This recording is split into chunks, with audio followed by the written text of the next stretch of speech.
She scrubbed the dirt off 5 potatoes before she peeled a single one. Every time, no matter how tired she was after a double shift. You watched her do it and probably rolled your eyes. Maybe assumed potatoes were just what a tight budget forced onto the table when nothing better was around. They were never a compromise. She had turned the cheapest vegetable in the store into an entire survival system, and most of us never bothered to learn it. Number 13 turns one pot into 4 separate dinners. Number 4 carries a history this list refuses to rush past. What else did she know about a 50-cent vegetable that we stopped paying attention to? Subscribe now, because this list has 25 answers. Number 25. Potato and canned soup casserole. Sliced potatoes layered in a baking dish, a can of cream soup poured over the top, a scattering of whatever cheese was in the fridge, baked low and slow until the potatoes turned soft enough to cut with a fork. This was Sunday dinner in kitchens where the grocery budget had to stretch across 7 days, and a 50-cent can of soup did the work a fresh cream sauce never could. Solo seniors cooking for one tonight need exactly this. 1 dish, 1 can, barely any cleanup. The top browns into a thin golden crust while the inside stays soft and steaming underneath it, the whole kitchen smelling faintly of melted cheese and warm milk by the time the timer goes off. But leave 1 potato out of the oven entirely, because number 24 does something the oven never could. Number 24. Fried potato cakes from leftover mash. Cold, leftover mashed potatoes, formed into flat rounds with a little flour worked through to hold the shape, dropped into a hot buttered pan until both sides crisp into a deep golden shell. Mash that seemed finished the night before becomes something entirely different by morning. Zero waste viewers who hate scraping a bowl of cold potatoes into the trash need this recipe specifically. The outside crackles under a fork while the inside stays soft and warm, 2 textures born from 1 pan. That crackle is nothing compared to what happens when yesterday's potato meets a hot skillet and a cracked egg, which is exactly where number 23 begins. Number 23. Potato and egg skillet, diner style. Diced potatoes fried until the edges turn dark and crisp. 2 eggs cracked directly into the pan and scrambled through until just set, finished with salt, black pepper, and nothing else. This was breakfast that quietly became dinner whenever the week ran long and the wallet ran short. Cost-conscious viewers stretching a grocery budget will find this skillet in heavy rotation within a week of trying it once. The eggs turned silky against the crisped potato, the whole pan smelling of browned butter and something faintly smoky. A diner charges considerably more for a fancier plate of nearly the same thing. And the next entry proves that potatoes solved a sicker kind of night too. Number 22. Potato soup, the original sick day bowl. Diced potatoes simmered in milk and butter until they soften into a thick, silky broth, mashed roughly with the back of a spoon so the soup thickens itself without a single extra ingredient. This bowl appeared in kitchens across the country whenever someone in the house was too sick to want much of anything else. Nostalgic boomers who remember a pot like this simmering on the back burner will recognize the smell before the first spoonful even touches the tongue. It costs almost nothing and asks nothing of the person eating it except a quiet place to sit and a spoon that does not need to hurry. And once that pot is empty, the smartest grandmothers never actually let it end. That is exactly where number 21 comes in. Number 21. Potatoes stretched with extra water.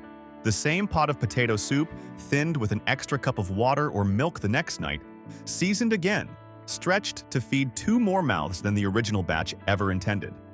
Working-class kitchens ran on this trick constantly because water cost nothing and a stretched pot fed 6, where 4 had eaten the night before. The soup turns a little thinner, a little more delicate, but somehow no less satisfying against a piece of bread. Most people today would call that a lesser meal. Your grandmother called it Tuesday, and Wednesday brought something with cabbage that turned even simpler ingredients green. Number 20. Cole cannon, cabbage, and potato together. Mashed potatoes folded through with cabbage or kale that has been softened in butter until it turns silky. A splash of milk worked in until the whole pot turns pale green and creamy.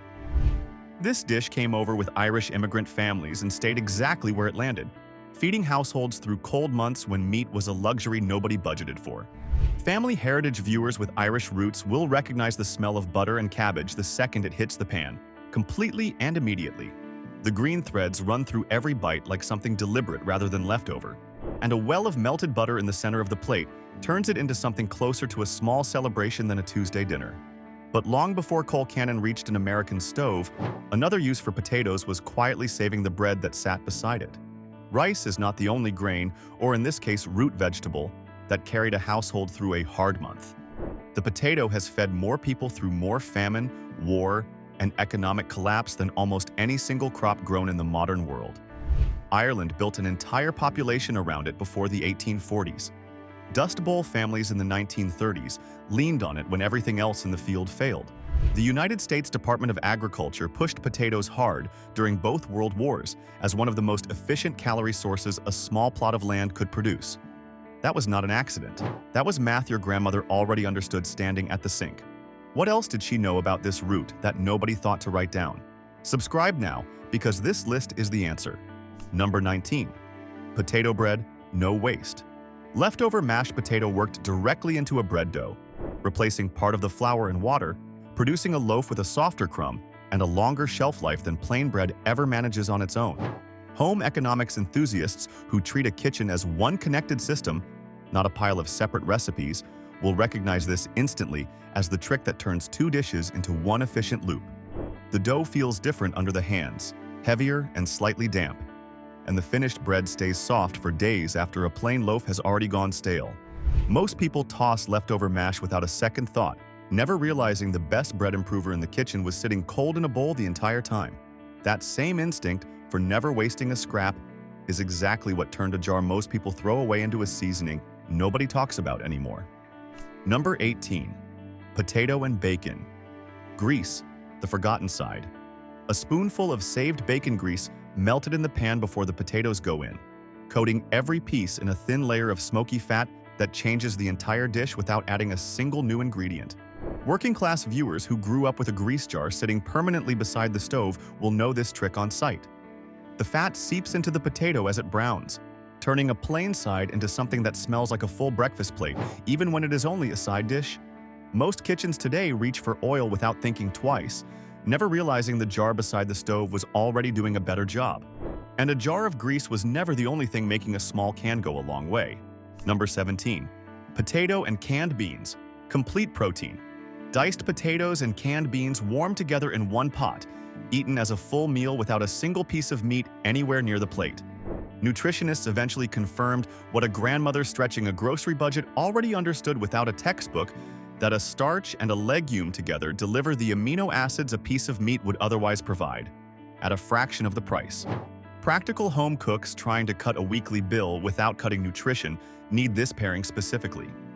The bean broth thickens around the potato until the pot feels more like a stew than a side, and a single pot like this can genuinely carry a household through 2 or 3 separate dinners without repeating itself. That same starchy thinking is exactly what saved the water most people pour straight down the drain without a second thought. Number 16. Potato water for bread and gravy. The cloudy water left behind after boiling potatoes carries enough natural starch to thicken a thin pan gravy into something that properly coats a spoon, or to replace part of the liquid in a bread dough for a softer, longer-lasting loaf. Home economics enthusiasts who see a kitchen as a connected loop rather than a stack of separate meals will recognize this immediately. The water looks faintly milky by the time the potatoes finish cooking, thickened just enough to matter. Most people pour it straight into the sink, never realizing the best thickener in the entire kitchen was leaving through the drain every single time. That thickened water was never the only trick hiding inside a single pan of drippings, and the next dish proves it. Number 15. Shepherd's pie, one pan, no waste. Ground meat, browned with whatever vegetables were left in the crisper drawer, topped with a thick layer of mashed potato, baked until the top browns and the filling bubbles at the edges of the dish. This one-pan method stretched a small amount of meat across an entire family, the mashed potato working as both the topping and the filler that made the portion feel complete. Family Heritage viewers who grew up eating this on a Sunday will remember the smell of the potato crust browning before anyone was allowed near the oven door. A restaurant plate of shepherd's pie costs several times more than a home version that feeds twice as many people from the same single casserole dish, and the leftovers reheat almost as well as the first serving did. And when the fridge held even less than that, powdered milk still found a way in. Number 14. Potato and powdered milk. Mash. Mashed potatoes finished with reconstituted powdered milk and a spoonful of butter instead of fresh cream. Whipped until the texture turns light and only slightly different from the version made with dairy straight from a carton. This was standard practice in households where fresh milk was expensive, unreliable, or simply not in the budget that week.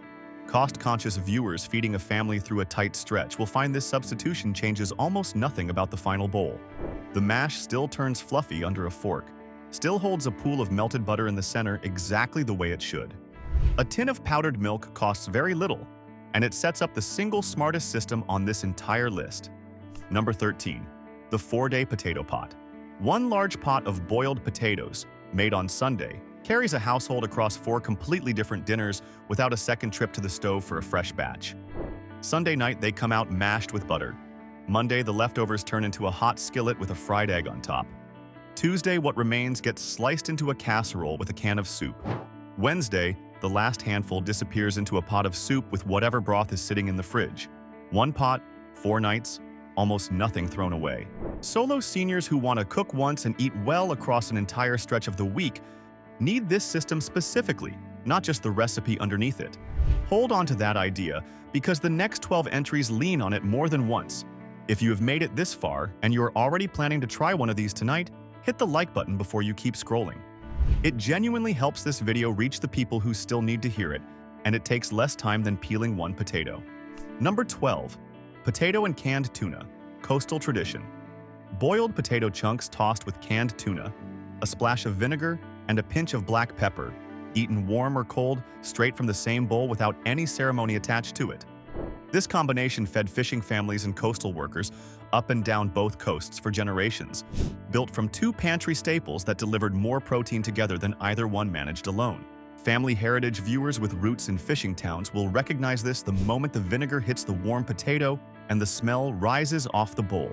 Most people today walk past canned tuna without giving it a serious chance next to a properly seasoned potato, dismissing an entire dinner because of a can that costs less than $1. The next entry proves that yesterday's potato is often better than today's fresh one. Number 11. Potato pancakes from yesterday's mash. Cold leftover mash mixed with a beaten egg and a spoonful of flour, formed into thin rounds and fried in a hot pan until the edges turn lacy and deeply golden. Curious younger viewers who discovered this recently as a food trend might be surprised to learn it has been a staple of Eastern European, Jewish, and Southern households for generations under a dozen different names. The sound of the batter hitting hot oil is sharp and immediate, settling into a steady crackle as the edges crisp into something worth eating on its own, no toppings required. And when even the pancake felt like too much effort, gravy alone did the job just fine. Number 10. Potato and gravy, nothing else needed. A bowl of mashed or boiled potato, covered in warm pan gravy made from leftover drippings, stretched with a little flour and water, eaten slowly until every bit of the gravy has soaked into the potato underneath it. This was Sunday dinner across much of the rural South and Midwest for generations. The dish that appeared right after the roast came out of the oven, and the pan still had something worth scraping up. Nostalgic boomers who grew up in households where drippings were never wasted will recognize this combination instantly. The gravy carries the smoky, savory flavor of whatever cooked in that pan, richer than any jarred version could ever manage. The bowl of gravy was never as clever as what happened when the potato skins came off entirely. Number 9. Stuffed potato skins with canned cheese. Baked potatoes halved, the inside scooped out and mixed with a spoonful of canned cheese sauce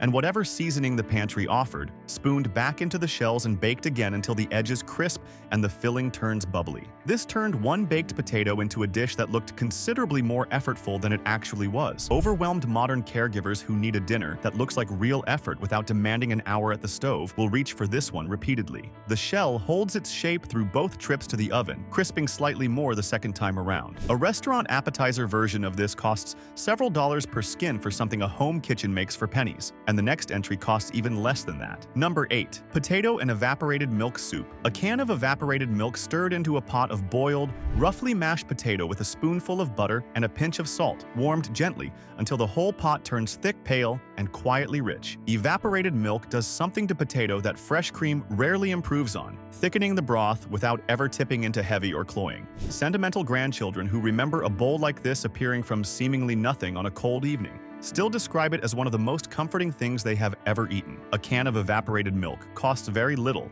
and delivers considerably more warmth than its price suggests it should. Long before canned milk existed, though, families were already solving the same problem with butter alone. Number 7. Potato and butter depression. Kitchen staple, boiled potato, split open, and finished with nothing but a generous spoonful of butter and a pinch of salt, eaten as the entire meal on nights when almost nothing else remained in the kitchen. This was not deprivation dressed up as comfort. It was comfort without apology, a meal that asked for nothing but a fork, and the understanding that butter melting into a hot potato is a genuinely satisfying thing to eat. Family heritage viewers tracing their roots back to Depression era households will find this entry in their family's story, whether or not anyone ever wrote it down. The butter pools into every crack the fork opens, and that same instinct to use what grew for free is exactly what fills the next bowl. Number 6. Potato and wild onion skillet. Wild onion pulled from a backyard or a field edge, sliced thin and softened in a little fat. Then boiled potato chunks stirred straight into the same pan until the onion flavor has worked itself through every piece. This was never a recipe from any cookbook. It was what happened when a family knew their land well enough to treat it as a second pantry, picking what grew free instead of paying for what sat packaged on a shelf. The smell of wild onion and hot fat is sharper and more alive than anything from a grocery bag. Most people walk past wild onion today without recognizing it, growing along the fence line or the ditch edge, which means they walk past a free ingredient every single time the season is right. Long-lived populations studied across Ireland, Peru, and the American South share more in common than most modern diet trends admit. The potato, eaten simply and paired with whatever vegetable or protein was on hand, was never the metabolic villain the wellness industry has spent the last decade accusing it of being. What changed was what got fried, stripped, and processed around it. A grandmother building a week of dinners around a 50-pound sack was not making a nutritional compromise. She was following a pattern that fed entire nations for centuries. Number 5. Potato soup stretched 3 ways. A thin potato soup made by simmering diced potato in salted water or broth until it begins to soften and release its starch turns into 3 entirely different meals depending on what goes into the bowl. Plain, with just salt and a little fat, it feeds a solo senior on a quiet evening without demanding anything else. With a beaten egg stirred in at the end, it becomes something closer to a light stew that costs almost nothing. With a spoonful of leftover meat or vegetable added, it passes for a dinner that took considerably more effort than it did. Solo seniors who want one pot to carry them through several nights need this exact technique. If this list has already reminded you of a dish your own family used to make, drop it in the comments before you finish watching. Someone else scrolling through tonight might need exactly that recipe, and telling us keeps this kind of knowledge from disappearing the way so much of it already has. Number 4. The Victory Garden potato. During the Second World War, the United States Department of Agriculture pushed households across the country to grow potatoes in backyard victory gardens, because a single plot of land could produce more usable calories from potatoes than from almost any other crop planted in the same space. Families who had never grown a vegetable in their lives learned to hill soil around a potato plant because their government asked them to, and because rationing left little other choice, turning front lawns and vacant lots across entire cities into working farmland almost overnight. This entry is not a recipe. It is a reminder that a plain root vegetable helped carry an entire country through a war, quietly, without credit, dug up from backyards that had been lawns only a season earlier. The next entry is not a wartime story either. It is simply the plainest dinner on this list, and somehow still one of the most honest. Number 3. The plain baked potato plate. 1 potato, baked until the skin turns crisp and the inside turns soft enough to fluff with a fork, seasoned with nothing but salt. No butter required, no toppings, nothing to dress it up or apologize for its simplicity. A cost-conscious viewer eating alone tonight on a week, when the budget left almost no room, should know that a plain baked potato is not a failure of a dinner. It is a complete one. The vegetable itself has sustained entire populations for centuries without apology,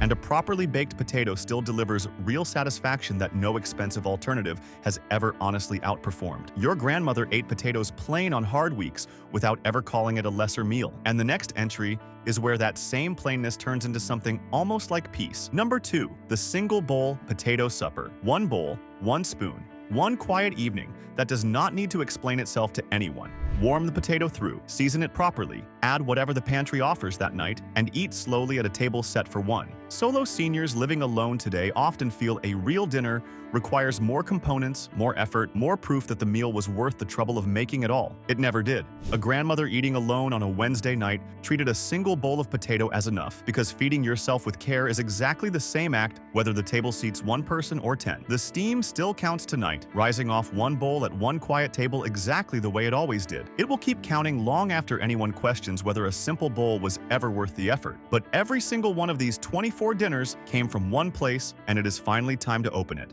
Number 1. The bulk potato sack, the original foundation. A 50-pound sack of potatoes leaning against the wall of a kitchen somewhere in Idaho, the rural South, or a cold Midwestern pantry was never a backup plan. It was the plan. It meant the family was covered no matter what the week brought, no matter what the paycheck missed or the weather delivered. Every entry on this list came from that sack. Every stretched soup, every fried skin, every stuffed skillet and quiet single bowl was built on the same foundation a grandmother understood before any nutrition label tried to explain it to her. Keep the sack full. Know everything it can do, from the skin to the water it boiled in. She always did. Pick 3 from this list and try them this week.